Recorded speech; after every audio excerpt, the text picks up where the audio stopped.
ಎಲ್ಲರಿಗೂ ನಮಸ್ಕಾರ. ನವದಿಕ್ಸೂಚಿ ಅಕಾಡೆಮಿಗೆ ಸ್ವಾಗತ ಸುಸ್ವಾಗತ. ಎಲ್ಲ ಪರೀಕ್ಷಾರ್ಥಿಗಳನ್ನು ಗಮನದಲ್ಲಿಟ್ಟುಕೊಂಡು ಸಾಕಷ್ಟು ಮಾಹಿತಿಯನ್ನು ನಿಮ್ಮ ಜೊತೆ ಹಂಚ್ಕೋತಾ ಇದ್ದೀವಿ.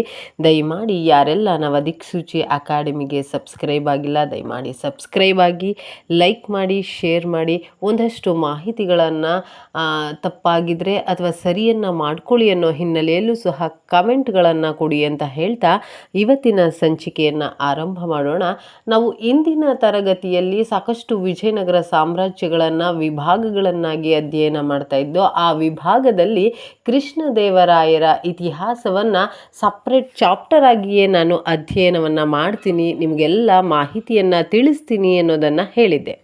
ಹಾಗಾದರೆ ಶ್ರೀ ಕೃಷ್ಣದೇವರಾಯರ ಇತಿಹಾಸವನ್ನು ಯಾಕಾಗಿ ಸಬ್ಸ್ಕ್ರೈಬ್ ಅಂದರೆ ಇಂಡಿವಿಜುವಲ್ ಆಗಿ ತಿಳ್ಕೋಬೇಕು ಅಂದರೆ ಸಾಕಷ್ಟು ಮಾಹಿತಿಗಳು ಇದರಿಂದಲೇ ಪ್ರಶ್ನೆಗಳನ್ನು ಎಲ್ಲ ಪರೀಕ್ಷೆಗಳಲ್ಲೂ ಕೇಳಿರೋದನ್ನು ನಾನು ಗಮನಿಸಿದ ಕಾರಣ ಇವರ ವಿಭಾಗವನ್ನು ಸಪ್ರೇಟಾಗಿ ಮಾತಾಡಬೇಕು ಅನ್ನೋ ಹಿನ್ನೆಲೆಯನ್ನು ಇಟ್ಕೊಂಡು ಮಾತಾಡೋದಕ್ಕೆ ಶುರು ಮಾಡ್ತಾ ಇದ್ದೀನಿ. ವಿಜಯನಗರ ಸಾಮ್ರಾಜ್ಯಕ್ಕೂ ಶ್ರೀ ಕೃಷ್ಣದೇವರಾಯರ ವ್ಯಕ್ತಿತ್ವಕ್ಕೂ ಅಥವಾ ಶ್ರೀ ಕೃಷ್ಣದೇವರಾಯರ ಸಂಬಂಧಕ್ಕೂ ಬಹಳಷ್ಟು ನಟಿಂತೆ. ಆ ನಂಟನ್ನು ನಾವು ಗಮನಿಸಬೇಕಾದ್ರೆ ಶ್ರೀ ಕೃಷ್ಣದೇವರಾಯರ ಪಾತ್ರ ವಿಜಯನಗರ ಸಾಮ್ರಾಜ್ಯಕ್ಕೆ ಅನಿವಾರ್ಯ ಇತ್ತ ಅಥವಾ ಅವರ ಹೋರಾಟದ ಹಿನ್ನೆಲೆಯನ್ನು ಗಮನಿಸಿದಾಗ ವಿಜಯನಗರ ಸಾಮ್ರಾಜ್ಯದಲ್ಲಿ ಈತ ಯಾಕೆ ವಿಶೇಷವಾದಂತಹ ಸಾಮ್ರಾಟ ಅಥವಾ ದೊರೆ ಅಂತ ಅನ್ಸ್ಕೋತಾರೆ ಅನ್ನೋಂಥದ್ದು ಬಹಳ ಪ್ರಮುಖವಾಗಿರುವಂತಹ ವಿಚಾರ. ಯಾಕೆ ಅಂದರೆ ಕನ್ನಡ ನಾಡಿನಲ್ಲಿ ಪ್ರಮುಖ ದೊರೆಗಳಲ್ಲಿ ಈತರೂ ಕೂಡ ಒಬ್ಬ. ತುಳು ವಂಶವನ್ನು ಅತಿ ಹೆಚ್ಚು ಆಳ್ವಿಕೆಯನ್ನು ಮಾಡಿದಂತಹ ವ್ಯಕ್ತಿ ಅಂದರೆ ಶ್ರೀ ಕೃಷ್ಣದೇವರಾಯರು. ಹಾಗೆ ಶ್ರೀ ಕೃಷ್ಣದೇವರಾಯರ ಆಳ್ವಿಕೆಯನ್ನು ಬರೀ ಒಂದು ದಿಕ್ಕು ಎರಡು ದಿಕ್ಕು ಅಲ್ಲ, ನಾನಾ ದಿಕ್ಕುಗಳಲ್ಲಿ ಹೇಗೆ ಉತ್ತರ, ದಕ್ಷಿಣ, ಪೂರ್ವ, ಪಶ್ಚಿಮ ಅಂತ ಇದ್ದಾವೋ ಅಷ್ಟೂ ದಿಕ್ಕುಗಳಲ್ಲಿಯೂ ಸಹ ತನ್ನ ಸಾಮ್ರಾಜ್ಯವನ್ನು ವಿಸ್ತರಿಸಿದ ಕನ್ನಡ ವೀರ ಅಂದರೆ ತಪ್ಪಾಗಲ್ಲ. ಹಾಗಾದರೆ ಶ್ರೀ ಕೃಷ್ಣದೇವರಾಯರ ಕಾಲಘಟ್ಟ ಏನಪ್ಪ ಅಂದರೆ ಕ್ರಿಸ್ತಶಕ 1509 1529 ಇವರ ಕಾಲಘಟ್ಟದಲ್ಲಿ ಏನೆಲ್ಲ ವಿಸ್ಮಯಕಾರಿ ಘಟನೆಗಳು ನಡೆದೋ ಅಂತಂದು ಎಲ್ಲರೂ ಗಮನಿಸಬೇಕಾಗಿರೋ ವಿಚಾರ. ಅದರಲ್ಲೂ ನಮ್ಮ ಕನ್ನಡ ನಾಡಿನ ಪ್ರಮುಖ ದೊರೆಗಳಲ್ಲಿ ಶ್ರೀ ಕೃಷ್ಣದೇವರಾಯರ ಪಾತ್ರ ಬಹಳಷ್ಟು ಮುಖ್ಯ ಅನ್ನೋದನ್ನು ಎಲ್ಲರೂ ಗಮನಿಸಬೇಕು. ಹಾಗೆ ಪರೀಕ್ಷಾರ್ಥಿಗಳು ಎಲ್ಲರೂ ಪರೀಕ್ಷೆಯ ದೃಷ್ಟಿ ಇಟ್ಟುಕೊಂಡೇ ಎಲ್ಲ ಪ್ರಶ್ನೆಗಳನ್ನು ಅಥವಾ ಎಲ್ಲರ ಇತಿಹಾಸವನ್ನು ಓದ್ತಾ ಇರ್ತೀರ. ದಯಮಾಡಿ ಶ್ರೀ ಕೃಷ್ಣದೇವರಾಯರ ಬಿರುದಾಂಕಿತಗಳನ್ನು ಒಂದು ಬಾರಿ ಗಮನಿಸಿ, ಯಾಕೆಂದರೆ ಹೆಚ್ಚು ಹೆಚ್ಚು ಪ್ರಶ್ನೆಗಳು ಇದರಿಂದನೂ ಸಹ ಬಂದಿತ್ತು. ಇವರ ಬಿರುದುಗಳು ಏನಪ್ಪ ಅಂದರೆ ರಾಜಾದಿರಾಜ, ರಾಜ ಪರಮೇಶ್ವರ, ರಾಜಾದಿ ಮಹಾರಾಜ, ವೀರ ಪ್ರತಾಪ, ಇನ್ನು ಅನೇಕ ಬಿರುದುಗಳನ್ನು ಸಂಗತಿಯ ಮುಖಾಂತರ ನಿಮಗೆ ಆ ಬಿರುದುಗಳನ್ನು ಪ್ರಚಾರವನ್ನು ಮಾಡ್ತೀನಿ ಅಥವಾ ಆ ಬಿರುದುಗಳನ್ನು ಹೇಳ್ತಾ ಹೋಗ್ತೀನಿ. ದಯಮಾಡಿ ಸಂಪೂರ್ಣ ಮಾಹಿತಿಯನ್ನು ಈ ತರಗತಿಯಲ್ಲಿ ನೀವು ಕೇಳಲೇಬೇಕಾಗಿ ವಿನಂತಿಸ್ಕೊಳ್ತೇನೆ. ಶ್ರೀ ಕೃಷ್ಣದೇವರಾಯರ ಕಾಲಘಟ್ಟ ನಾನು ಈಗಾಗಲೇ ಹೇಳಿದೆ 1509 1529 ಇವರ ಕಾಲಘಟ್ಟ ಅನ್ನುವಂಥದ್ದು ನಿರ್ಮಾಣ ಆಗುತ್ತೆ. ಕೆಲವು ಬಿರುದುಗಳನ್ನು ಹೇಳಿದೆ, ಆದರೆ ಸಂಪೂರ್ಣ ಬಿರುದುಗಳನ್ನು ಕಲೆ ಸಾಹಿತ್ಯದ ಪೋಷಕನಾಗಿ, ಹಿಂದೂ ಧರ್ಮದ ರಕ್ಷಕನಾಗಿ, ಕನ್ನಡ ನಾಡಿನ ಪ್ರಬಲ ಹಾಗೂ ಪ್ರಮುಖ ದೊರೆಯಾಗಿ ಹಲವಾರು ಬಿರುದಾಂಕಿತಗಳನ್ನು ಪಡೆದಂತಹ ವ್ಯಕ್ತಿ ಶ್ರೀ ಕೃಷ್ಣದೇವರಾಯರು. ಕನ್ನಡ ರಾಜ್ಯ ರಮಾರಮಣ, ಮಹಾರಾಜಾದಿರಾಜ ಪರಮೇಶ್ವರ, ವೀರ ಪ್ರತಾಪ, ಅಷ್ಟದಿಕ್ರಾಯ, ಮನೋಭಯಂಕರ, ಯಮನ ರಾಜ್ಯ ಪ್ರತಿಷ್ಠಾಪನಾಚಾರ್ಯ, ಅಪ್ರತಿಮ ವೀರಚತುರ, ರಾಜನೀತಿಜ್ಞ, ಸರ್ವಧರ್ಮ ಆರಾಧಕ.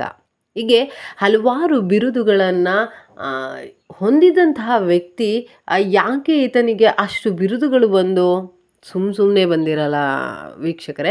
ಹಲವಾರು ರೀತಿಯಾದಂತಹ ಹೋರಾಟಗಳು, ಹಲವಾರು ರೀತಿಯಾದಂತಹ ಹಿನ್ನೆಲೆಗಳನ್ನು, ಹಾಗೆ ಆತ ಹೊಂದಿದ್ದಂತಹ ಕೆಲವೊಂದು ಮನೋಧೋರಣೆಗಳಿದೆಯಲ್ಲ, ಆಡಳಿತದಲ್ಲಿ ಅಳವಡಿಸಿಕೊಂಡಂತಹ ತಂತ್ರಗಳಿದೆಯಲ್ಲ, ಹಾಗೆ ಆಡಳಿತದಲ್ಲಿ ತಾನು ಮಾಡುವಂತಹ ಅಧಿಕಾರಾವಧಿಯಲ್ಲಿ ಮಾಡಿದಂತಹ ಧರ್ಮ ಸಹಿಷ್ಣು ಪ್ರಕಾರಗಳಿದೆಯಲ್ಲ, ಇವೆಲ್ಲವನ್ನು ಮನಗೊಂಡು ಇಷ್ಟು ಬಿರುದಾಂಕಿತಗಳು ಶ್ರೀ ಕೃಷ್ಣದೇವರಾಯರಿಗೆ ಬಂದಂಥದ್ದು. ಹಾಗೆ ಕನ್ನಡ ನಾಡಿನ ಪ್ರಬಲ ದೊರೆ ಅಂದರೆ ತಪ್ಪಾಗಲ್ಲ, ಹಾಗೂ ಪ್ರಮುಖ ದೊರೆ ಅಂತಲೂ ಸಹ ಎಲ್ಲರೂ ಮನಗಾಣಬೇಕು.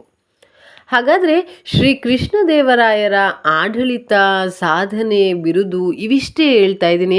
ಇದಕ್ಕೂ ಒಂದು ಇಂಟ್ರೆಸ್ಟಿಂಗ್ ಸ್ಟೋರಿ ಅಂತ ಅಂದರೆ ಶ್ರೀ ಕೃಷ್ಣದೇವರಾಯರ ಪಟ್ಟಾಭಿಷೇಕದ ವಿಜೃಂಭಣೆಯ ಸಮಯ ಇದೆಯಲ್ಲ, ಅದು ಬಹಳಷ್ಟು ಮುಖ್ಯವಾದದ್ದು.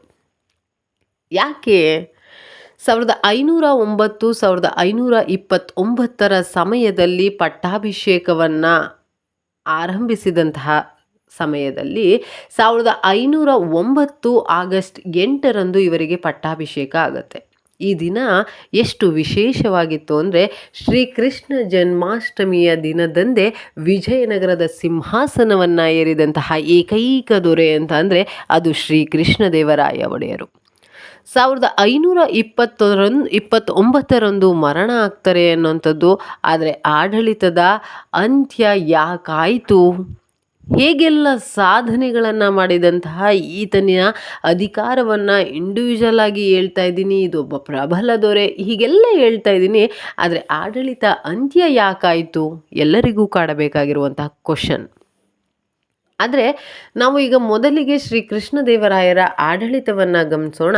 ಶ್ರೀ ಕೃಷ್ಣದೇವರಾಯರು ಅಧಿಕಾರವನ್ನು, ಚುಕ್ಕಾಣಿಯನ್ನು ಹಿಡ್ಕೋಬೇಕಾದ್ರೆ ಸಾಕಷ್ಟು ಏರುಪೇರುಗಳು ಆ ಸಮಾಜದಲ್ಲಿ ಉಂಟಾಗಿತ್ತು. ಏನಪ್ಪ ಅಂತಂದರೆ ಆಡಳಿತದ ವ್ಯವಸ್ಥೆ ಇದೆಯಲ್ಲ ಅಷ್ಟು ಸಮರ್ಪಕವಾಗಿರಲ್ಲ. ಹಲವಾರು ತೊಂದರೆಗಳನ್ನು ಒಳಗೊಂಡಂತಹ ಅಧಿಕಾರವನ್ನು ಒಂದಷ್ಟು ಕಿತ್ತಾಟದಲ್ಲಿ ಇರುವಂತಹ ಸಂದರ್ಭದಲ್ಲಿ ಅಧಿಕಾರವನ್ನು ಪಡಿಲೇಬೇಕು ಅಂತ ಒಳ ಜಗಳಗಳಲ್ಲಿ ಹಾಗೆ ವಿವಾದಗಳಲ್ಲಿ ಅಸಮರ್ಪಕವಾದಂತಹ ಸಮಯದಲ್ಲಿ ಅಧಿಕಾರವನ್ನು ಪಡೆದಂತಹ ಏಕೈಕ ವ್ಯಕ್ತಿ ವೀರ ಕನ್ನಡ ನಾಡಿನ ದೊರೆ ಶ್ರೀ ಕೃಷ್ಣದೇವರಾಯರು. ಏನೇ ಸಮಸ್ಯೆಗಳಿದ್ರು, ಏನೇ ಅಸಮರ್ಪಕವಾದಂತಹ ವಾತಾವರಣ ಸೃಷ್ಟಿಸಿದ್ರು, ಹಲವಾರು ರೀತಿಯಾದಂತಹ ನ್ಯೂನ್ಯತೆಗಳನ್ನು ಆ ಸಮಯದಲ್ಲಿ ಮನಗಂಡರೂ ಸಹ ಲೆಕ್ಕಿಸದೆ ಅಧಿಕಾರವನ್ನು ಪಡೆದಂತಹ ಏಕೈಕ ವ್ಯಕ್ತಿ ಶ್ರೀ ಕೃಷ್ಣದೇವರಾಯರು. ಹಾಗಾದರೆ ಏನೆಲ್ಲ ಸಮಸ್ಯೆಗಳಿತ್ತು? ಯಾಕೆ ಇವರ ಕಾಲಘಟ್ಟದಲ್ಲಿ ಅಥವಾ ಇವರು ಆಡಳಿತಕ್ಕೆ ಬರುವಂತಹ ಸಂದರ್ಭದಲ್ಲಿ ಹೇಗಿತ್ತು ಪರಿಸ್ಥಿತಿ? ಏನೆಲ್ಲ ಸಮಸ್ಯೆಗಳಿತ್ತು? ಗಮನಿಸಬೇಕಾಗಿರೋ ವಿಚಾರ. ದಕ್ಷಿಣದಲ್ಲಿ ಉಮ್ಮತ್ತೂರಿನ ಪಾಳೆಗಾರರು ಮೈಸೂರಿನಲ್ಲಿ ಮುತ್ತಿಗೆಯನ್ನು ಹಾಕ್ತಾ ಇರ್ತಾರೆ. ಮುತ್ತಿಗೆ ಅಷ್ಟೇ ಅಲ್ಲ, ಅವರು ಮಾಡುವಂತಹ ಕೆಲವೊಂದು ಸಂಚುಗಳು ಸಹ ಬಹಳ ಪ್ರಮುಖವಾಗಿರುವಂಥದ್ದು. ಇತ್ತ ಕಡೆ ನೋಡಿದ್ರೆ ಪೂರ್ವದಲ್ಲಿ ಒರಿಸ್ಸಾದ ಗಜಪತಿಗಳು ಸ್ವತಂತ್ರ ಆಡಳಿತವನ್ನು ನಡೆಸಬೇಕು ಅಂತ ಮುಂದಾಗ್ತಾ ಇರ್ತಾರೆ. ಮತ್ತೊಂದು ಕಡೆ ಪಶ್ಚಿಮದಲ್ಲಿ ಮಲಬಾರಿನಲ್ಲಿರುವಂತಹ ಪೋರ್ಚುಗೀಸರ ಪ್ರಾಬಲ್ಯ, ಅವರ ದಬ್ಬಾಳಿಕೆಯನ್ನು ಸಹಿಸಲಾಗದೆ ಒಂದಷ್ಟು ಜನ ನಲುಗ್ತಾ ಇರ್ತಾರೆ. ಮತ್ತೊಂದು ಉತ್ತರದಲ್ಲಿ ಬಹುಮನಿಶಾಹಿಗಳ ಉಪಟಳವನ್ನು ಸಹಿಸಲು ಸಾಧ್ಯವಾಗ್ತಿರಲಿಲ್ಲ. ಈ ಎಲ್ಲ ತೊಂದರೆಗಳು, ಹೀಗೆಲ್ಲ ಅಧಿಕಾರದಲ್ಲಿ ಕಂಡುಬರುವಂತಹ ಹಲವಾರು ರೀತಿಯಾದಂತಹ ಏರುಪೇರುಗಳು, ಸಂಚುಗಳು, ಹಾಗೆ ಸ್ವತಂತ್ರರಾಗಲಿಕ್ಕೋಸ್ಕರ ಏನೆಲ್ಲ ದಾಳಿಗಳನ್ನು ಮಾಡ್ತಾಯಿದ್ರು ಲೆಕ್ಕವನ್ನು ಪಡೆದೆ ಇವರ ದಬ್ಬಾಳಿಕೆಯನ್ನು, ಇವರ ಆಡಳಿತದ ದೌರ್ಬಲ್ಯಗಳನ್ನು, ಆಡಳಿತದಲ್ಲಿ ಉಂಟಾದ ಅಸಮಾನತೆಗಳನ್ನು, ಸಾವಿರಾರು ರೀತಿಯಾದಂತಹ ತೊಂದರೆಗಳಿದ್ದರೂ ಏನೆಲ್ಲ ಇದ್ದರೂ ಸಹ ಒಂದಷ್ಟರ ಮಟ್ಟಿಗೂ ಕೂಡ ಅಧಿಕಾರವನ್ನು ನಾನು ಪಡೆಯುತ್ತೇನೆ ವಿನಃ ಹಿಂದಕ್ಕೆ ಹೋಗಲ್ಲ ಅನ್ನುವಂತಹ ಎದೆಗಾರಿಕೆಯನ್ನು ತೋರಿಸಿದಂತಹ ವ್ಯಕ್ತಿ ಅಂದರೆ ಅದು ಶ್ರೀ ಕೃಷ್ಣದೇವರಾಯರು. ಉತ್ತರ, ದಕ್ಷಿಣ, ಪೂರ್ವ, ಪಶ್ಚಿಮ ಎಲ್ಲ ದಿಕ್ಕುಗಳಲ್ಲಿಯೂ ಸಹ ವಿಜಯನಗರ ಸಾಮ್ರಾಜ್ಯದ ಒಂದಷ್ಟರ ಮಟ್ಟಿಗೆ ಅದರ ಇತಿಹಾಸವನ್ನು, ಸಾಮ್ರಾಜ್ಯವನ್ನು ವಿಸ್ತರಿಸಿದಂತಹ ಹೆಗ್ಗಳಿಕೆ, ಕೀರ್ತಿ ಶ್ರೀ ಕೃಷ್ಣದೇವರಾಯರಿಗೆ ಸಲ್ಲುವಂಥದ್ದು ಎಂದರೆ ತಪ್ಪಾಗಲ್ಲ. ಮಹಾರಾಷ್ಟ್ರ ಒಂದಷ್ಟು ಭಾಗಗಳನ್ನು ಬಿಟ್ಟರೆ ದಕ್ಷಿಣದ ಒಂದಷ್ಟರ ಮಟ್ಟಿಗೆ ಇತಿಹಾಸವನ್ನು ಸಂಪೂರ್ಣವಾಗಿ ಸುತ್ತುವರೆದಂತಹ, ಅಧಿಕಾರವನ್ನು ಮಾಡಿದಂತಹ, ಅಧೀನದಲ್ಲಿ ಎಲ್ಲ ಆಡಳಿತದ ಕೇಂದ್ರವನ್ನು ಒಳಪಡಿಸಿಕೊಂಡಂತಹ ಏಕೈಕ ವ್ಯಕ್ತಿ ಶ್ರೀ ಕೃಷ್ಣದೇವರಾಯರು. ಯಾವುದೇ ರಾಜರ ಆಡಳಿತ, ಹೋರಾಟ ಹಾಗೂ ಅವರ ಬಗೆಗಿನ ಇತಿಹಾಸವನ್ನು ಹುಡುಕೋದಿಕ್ಕೆ ಹೋದಾಗ ಸಾಕಷ್ಟು ಇತಿಹಾಸಗಳ ಜೊತೆಗಿನ ಅವರ ಸಾಧನೆಗಳನ್ನು ನೋಡುವಂಥದ್ದು ಬಹಳಷ್ಟು ಮುಖ್ಯ. ಯಾಕೆ ಅಂತ ಅಂದರೆ ಅವರ ಸಾಧನೆಗಳನ್ನು ಗಮನಿಸಿಯೇ ಇತಿಹಾಸ ಅನ್ನುವಂಥದ್ದು ಸೃಷ್ಟಿಯಾಗಿದೆ. ಹಾಗಾದರೆ ಶ್ರೀ ಕೃಷ್ಣದೇವರಾಯರ ಸಾಧನೆಗಳು ಯಾವ್ಯಾವು? ಅವರು ಏನೆಲ್ಲ ಸಾಧನೆಗಳನ್ನು ಮಾಡಿದ್ರು? ಬಹಳ ಮುಖ್ಯವಾದ ವಿಚಾರ. ಬಹುಮನಿ ಸುಲ್ತಾನರೊಡನೆ ಯುದ್ಧ ಭೂಮಿ ಆಗತಾನೆ ಸುಲ್ತಾನ್ ಮಹಮ್ಮದ್ ಶಾ ಮತ್ತು ಬಿಜಾಪುರದ ಯೂಸಫ್ ಆದಿಲ್ ಶಾ ಇಬ್ಬರ ನಡುವೆ ಸಹ ಒಂದು ರೀತಿಯಾದಂತಹ ಜಗಳ ಹೋರಾಟ ನಡೀತಾ ಇರುತ್ತೆ. ಹಾಗೆ ದೋಣಿ ಪ್ರದೇಶದಲ್ಲಿ ಯುದ್ಧ ಮಾಡಿ ಅದರಲ್ಲಿ ಸೋತ ಮಹಮ್ಮದ್ ಯುದ್ಧ ಭೂಮಿಯಿಂದ ಓಡೋಗ್ತಾ ಇರ್ತಾನೆ. ಯೂಸೆಫ್ ಆದಿಲ್ ಖಾನನನ್ನು ಕೋವಿಡ್ ಕೊಂಡದ ಬಳಿ ಸೋಲಿಸ್ತಾನೆ. ಕೋವಿಡ್ ಕೊಂಡದ ದುರ್ಗ ಅನ್ನುವಂತಹದ್ದನ್ನು ವಶಪಡಿಸ್ಕೋತಾರೆ. ಶ್ರೀ ಕೃಷ್ಣದೇವರಾಯರ ಅಧೀನಕ್ಕೆ ಕೋವಿಲ್ ಕೊಂಡ ದುರ್ಗ ಅನ್ನುವಂತಹ ಪ್ರದೇಶ ಕೃಷ್ಣದೇವರಾಯರ ವಶಕ್ಕೆ ಬರುತ್ತೆ. ಹಾಗೆ ಈ ಹೋರಾಟವನ್ನು ಕೃಷ್ಣ ನದಿಯ ದಂಡೆಯ ಮೇಲೆ, ಈ ಡೋಣಿ ಅನ್ನುವಂತಹ ನದಿಯ ದಂಡೆಯ ಮೇಲೆ ನಡೆಯುವಂತಹ ಹೋರಾಟವಾಗಿರೋದ್ರಿಂದ ಈ ಯುದ್ಧವನ್ನು ಅಥವಾ ಈ ಕದನವನ್ನು ಡೋಣಿ ನದಿಯ ಕದನವೆಂದೇ ಕರೀತಾರೆ. ದಯಮಾಡಿ ಗಮನಿಸಿ, ಡೋಣಿ ನದಿಯ ಕದನದಲ್ಲಿ ಯಾವ ಸುಲ್ತಾನರ ನಡುವೆ ಯುದ್ಧ ನಡೆಯುತ್ತಿತ್ತು ಅಂದರೆ ಮೊಹಮ್ಮದ್ ಶಾ ಮತ್ತು ಬಿಜಾಪುರದ ಯೂಸಫ್ ಆದಿಲ್ ಖಾನರ ನಡುವೆ ನಡೀತಾ ಇರುತ್ತೆ. ಯಾರು ಸೋಲ್ತಾರೆ? ಮೊಹಮ್ಮದ್ ಶಾ ಅನ್ನೋಂಥವ್ರು ಸೋಲ್ತಾರೆ, ಯುದ್ಧ ಭೂಮಿಯಿಂದ ಓಡೋಗ್ತಾರೆ. ಹಾಗಾದರೆ ಗೆದ್ದವರು ಯಾರು? ಆ ಗೆಲುವಿಗೆ ಪೂರಕವಾದಂತಹ ವಾತಾವರಣವನ್ನು ಅಥವಾ ಬೆಂಬಲವನ್ನು ನೀಡೋದು ಶ್ರೀ ಕೃಷ್ಣದೇವರಾಯರು. ಅದಕ್ಕಾಗಿಯೇ ಒಂದಷ್ಟು ರೀತಿಯಾದಂಥ ಪ್ರದೇಶವನ್ನು ವಶಪಡಿಸ್ಕೋತಾರೆ ಶ್ರೀ ಕೃಷ್ಣದೇವರಾಯರು. ಯೂಸೆಫ್ ಆದಿಲ್ ಖಾನನನ್ನು ಸೋಲಿಸೋದಷ್ಟೇ ಅಲ್ಲ, ಆತನ ಕೊಲೆಯೂ ಸಹ ನಡೆದು ಹೋಗುತ್ತೆ. ಕೊಲೆ ನಡೆದ ಕೂಡಲೇ ವಿಜಯನಗರ ಸಾಮ್ರಾಜ್ಯ ಕೋವಿಲ್ಕೊಂಡ ದುರ್ಗವನ್ನು ವಶಪಡಿಸಿಕೊಳ್ಳುತ್ತೆ. ಮತ್ತೆ ಸಾಮ್ರಾಜ್ಯವನ್ನು ಮತ್ತಷ್ಟು ವಿಸ್ತರಿಸ್ಕೊಳ್ತಾ ಹೋಗುತ್ತೆ. ನಂತರದ ಕದನವೇ ಗುಲ್ಬರ್ಗಾ ದಾಳಿ. ಈ ಗುಲ್ಬರ್ಗಾ ದಾಳಿ ಕೃಷ್ಣ ಮತ್ತು ತುಂಗಭದ್ರಾ ದೇಶಗಳನ್ನು ಗೆದ್ದು ರಾಯಚೂರು, ಮುದಗಲ್ ಕೋಟೆಗಳನ್ನು ವಶವಾದ ಮೇಲೆ ಗುಲ್ಬರ್ಗಾದ ಮಂತ್ರಿ ಅಮೀರ್ ಬರೀದ್ ಕೊಂದು ಅವನ ಬಂಧನದಲ್ಲಿದ್ದಂತಹ ಬೀದರ್ನ 2ನೇ ಮಹಮ್ಮದ್ ಶಾ ಆತನನ್ನು ಬಿಡುಗಡೆಯನ್ನು ಮಾಡಿ ಅವನನ್ನು ಅಧಿಕಾರಕ್ಕೆ ತರಲು ಸಹಾಯ ಮಾಡಿದಂತಹ ಏಕೈಕ ವ್ಯಕ್ತಿ ಶ್ರೀ ಕೃಷ್ಣದೇವರಾಯರು. ಆದರೆ ಈ 2ನೇ ಮಹಮ್ಮದ್ ಶಾ ಅನ್ನೋಂಥವ್ರು ಇನ್ನೂ ಅಪ್ರಾಪ್ತನಾಗಿದ್ದರಿಂದ ಆ ಸಿಂಹಾಸನಕ್ಕೆ ಆತನನ್ನು ಆಡಳಿತಕ್ಕೆ ಕೂರಿಸಲು ಸಾಧ್ಯವಿಲ್ಲ ಅಂತೇಳಿ ಒಂದಷ್ಟು ಚರ್ಚೆಗಳು ಉಂಟಾಗುತ್ತೆ. ಹಾಗೆ ಮುನಿಸುಗಳು, ಕೋಪಗಳು, ಹೋರಾಟಗಳ ರೀತಿಯಾದಂತಹ ಮಾತುಕತೆಗಳು ನಡೆಯುತ್ತೆ.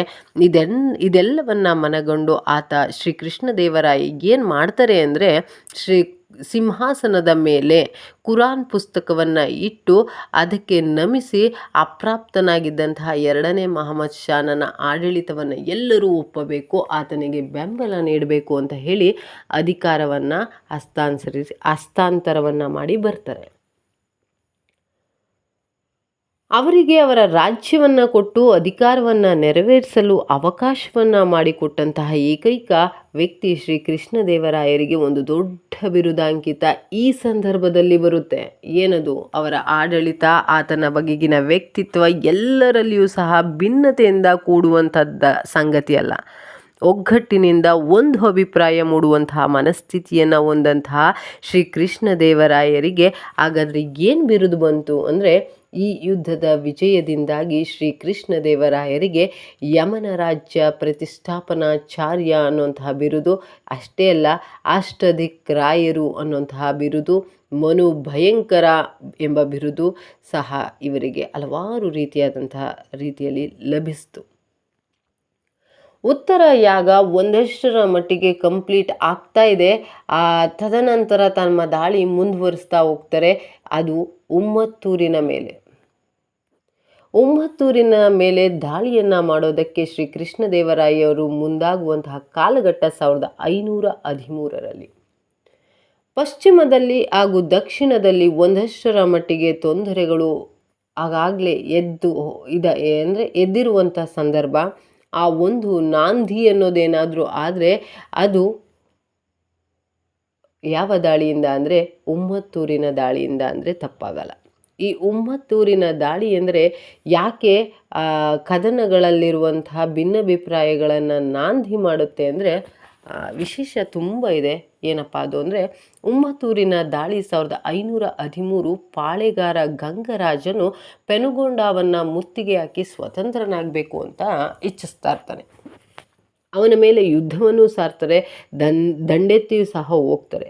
ಸೋತು ಓಡಿ ಹೋಗುತ್ತಿದ್ದಾಗ ಕಾವೇರಿ ನದಿಗೆ ಬಿದ್ದು ಸತ್ತನು ಅನ್ನುವಂತಹ ಸ್ಟೋರಿ ಅಲ್ಲಿ ಇತಿಹಾಸ ನಮಗೆ ಸಿಗುತ್ತೆ. ಯಾರು ಅಂದರೆ ಗಂಗರಾಜನು. ಅವನ ಸಾಮ್ರಾಜ್ಯವನ್ನು ಶ್ರೀರಂಗಪಟ್ಟಣ ಮತ್ತು ಶಿವನ ಸಮುದ್ರವನ್ನು ವಶಪಡಿಸ್ಕೋತಾರೆ. ರಾಜಧಾನಿಯನ್ನಾಗಿ ಮಾಡಿದಂತಹ ಅಂದರೆ ಅದನ್ನು ಬೆಂಗಳೂರಿನ ನಿರ್ಮಾಪಕನಾಗಿ ಕಾರ್ಯನಿರ್ವಹಿಸುತ್ತಿದ್ದಂತಹ ಅಥವಾ ನಿರ್ಮಾಣಕಾರನಾಗಿ ಕಾರ್ಯನಿರ್ವಹಿಸುತ್ತಿದ್ದ ಕೆಂಪೇಗೌಡರಿಗೆ ರಾಜಧಾನಿಯಾಗಿ ಶ್ರೀರಂಗಪಟ್ಟಣವನ್ನು ಕೊಟ್ಬಿಡ್ತಾರೆ.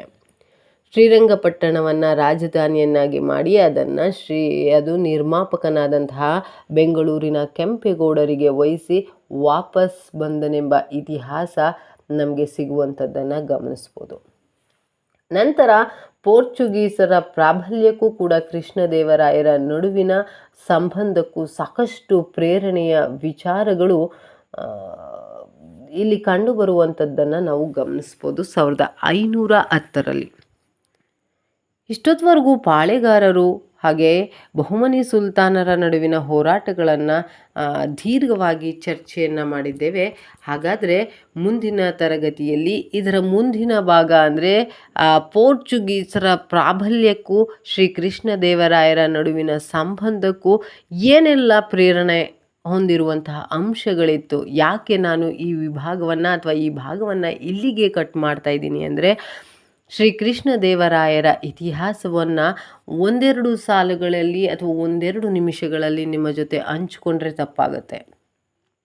ಎಲ್ಲ ಪರೀಕ್ಷಾರ್ಥಿಗಳು ಪರೀಕ್ಷಾ ದೃಷ್ಟಿಯಿಂದನೇ ಓದ್ತಾ ಇರುವಂತಹ ಹಿನ್ನೆಲೆಯಿಂದ ಅವರ ಇತಿಹಾಸವನ್ನು ಪರೀಕ್ಷೆಯ ಗಮನವನ್ನು ಇಟ್ಟುಕೊಂಡು ಆತುರದಲ್ಲಿ ಮಾಡೋದಕ್ಕೆ ಸಾಧ್ಯ ಇಲ್ಲ. ಎಲ್ಲವನ್ನು ಪೂರ್ಣಗೊಳಿಸಬೇಕು ಅನ್ನೋ ಹಿನ್ನೆಲೆಯಲ್ಲಿ ಸಾಕಷ್ಟು ಮಾಹಿತಿಗಳನ್ನು ಮುಂದಿನ ತರಗತಿಯಲ್ಲಿ ನಿಮ್ಮ ಜೊತೆ ಶೇರ್ ಮಾಡ್ಕೋತೀನಿ. ದಯಮಾಡಿ ಶ್ರೀ ಕೃಷ್ಣದೇವರಾಯರ ಮುಂದಿನ ಸಂಚಿಕೆಯನ್ನು ಪೂರ್ಣಗೊಳಿಸುವವರೆಗೂ ದಯಮಾಡಿ ಮುಂದಿನ ತರಗತಿಯನ್ನು ಗಮನಿಸಬೇಕು. ಹಾಗೆ ಈ ತರಗತಿಯನ್ನು ಒಂದಷ್ಟು ರೀತಿಯಾದಂತಹ ಪ್ರೋತ್ಸಾಹ ಬೆಂಬಲವನ್ನು ನೀಡಬೇಕು ಅಂತ ಕೇಳ್ತಾ ನವದಿಕ್ಸೂಚಿ ಅಕಾಡೆಮಿಯ ಎಲ್ಲ ವೀಕ್ಷಕರಿಗೂ ಕೂಡ ಧನ್ಯವಾದಗಳನ್ನು ಹೇಳ್ತೀನಿ.